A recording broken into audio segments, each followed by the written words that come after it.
स्नेनियर्स art of teaching या चॅनलवरती आपल्या सर्वांचं स्वागत आहे. विद्यार्थी मित्रांनो, पवित्र पोर्टल शिक्षक भरती सुरू आहे आणि रजिस्ट्रेशन सुद्धा सुरू होतं. त्याची डेट जी आहे ती डेट सुद्धा वाढवण्यात आलेली आहे. विद्यार्थी मित्रांनो, ज्या विद्यार्थ्यांचे कागदपत्र कमी जास्त असतील त्यांना सुद्धा सवड मिळालेली आहे. पुन्हा 6 ते 7 तारखेपर्यंत जानेवारी पर्यंत ही जे डेट आहे या डेटमुळे विद्यार्थ्यांचा फायदा होणार आहे. परंतु एक नवीनच आपल्याला ऐकायला मिळालेलं आहे, ते म्हणजे काय तर महाराष्ट्र राज्य परिषद पुणे यांच्याकडे याचं कार्य सोपवण्यात आलेलं आहे. आधी हे जे कार्य आहे, हे काम जे आहे हे आयुक्तालयाच्या माध्यमातून या भरतीचं कामकाज बघितलं जात होतं. परंतु कालच्याच आपण विजिटमध्ये किंवा बाकी इतर ज्या बाबी पाहिल्या तर त्यामध्ये आपल्याला समजून आलेलं आहे की बदल करण्यात आलेला आहे. या पवित्र पोर्टल शिक्षक भरतीमध्ये बदल करण्यात आलेला आहे.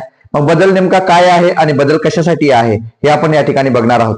तत्पूर्वी माझ्या चॅनलला आपण पहिल्यांदा आले असाल तर माझ्या चॅनलला सबस्क्राईब करा, जेणेकरून येणारे जे काही अपडेट्स असेल ते अपडेट आपल्याला पवित्र पोर्टलच्या भरतीचं असेल या कोणत्याही ऍडमिशनचं असेल किंवा TRTI बार्टी RT सारथी याचा रिझल्ट संदर्भातील असेल किंवा कोणतीही अपडेट शैक्षणिक संदर्भातील आपण आपल्या चॅनलला देत असतो. विद्यार्थी मित्रांनो, जे उमेदवार 2,11,000 जे विद्यार्थी आहेत आणि जे टेट धारक आहेत आणि पवित्र पोर्टलसाठी रजिस्ट्रेशन नोंदणीसाठी ते तयार आहेत आणि जे काही विद्यार्थ्यांनी नोंदणी सुद्धा केलेली आहे, सेल्फ सर्टिफाय सुद्धा केलेला आहे. परंतु ही एक आता नवीन बातमी आली, ती म्हणजे कोणती तर पवित्र पोर्टलचं जे संपूर्ण कामकाज आपल्या महाराष्ट्र राज्य परिषद पुणेकडे देण्यात आलेलं आहे.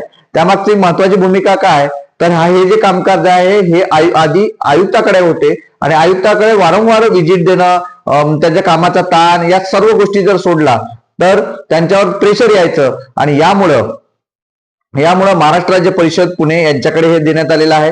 दुसरी गोष्ट, आयुक्तालयाचा ताण कमी व्हावा हा सुद्धा त्यामागचा उद्देश आहे. नंतर तिसरी गोष्ट अशी की पारदर्शकता जी आहे ही पारदर्शकता या महाराष्ट्र राज्य परिषद पुणेकडे जर दिली तर पारदर्शकता आयुक्तालयाकडे होते त्यापेक्षा जास्त पारदर्शकता होईल असं सुद्धा या ठिकाणी सांगितलं गेलेलं आहे. नंतर चौथी गोष्ट महत्वाची की हे कामकाज नेमकं महाराष्ट्र राज्य परिषद पुणेच्या माध्यमातून कोण पाहणार आहेत. एक सुकाणू समिती यांनी ठरवलेली आहे आणि या सुकाणू समितीच्या माध्यमातून हे संपूर्ण कामकाज पाहिलं जाणार आहे.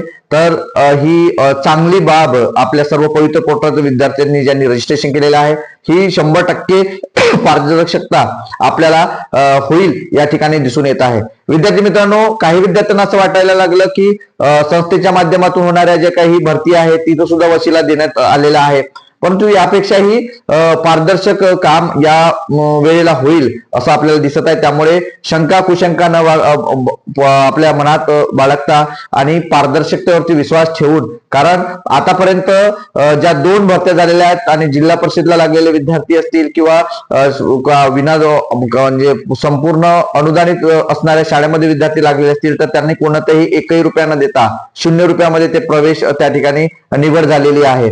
त्याच पद्धतीने या भरतीमध्ये सुद्धा जे संस्था चालकांच्या माध्यमातून चालवण्यात येणाऱ्या शाळा आहेत त्यात सुद्धा रेट बोली लागलेली असते 10 लाख 15 लाख, ते सुद्धा या ठिकाणी बंद व्हावं आणि यात विद्वत्ता असणाऱ्या आणि पात्र असणाऱ्या विद्यार्थ्यांना सुद्धा मोफत त्या ठिकाणी प्रवेश मिळावा किंवा मोफत त्या ठिकाणी त्याची निवड व्हावी, त्यांना नोकरी मिळावी, हे अत्यंत महत्वाचं काम या महाराष्ट्र राज्य परिषद पुणेच्या माध्यमातून होईल.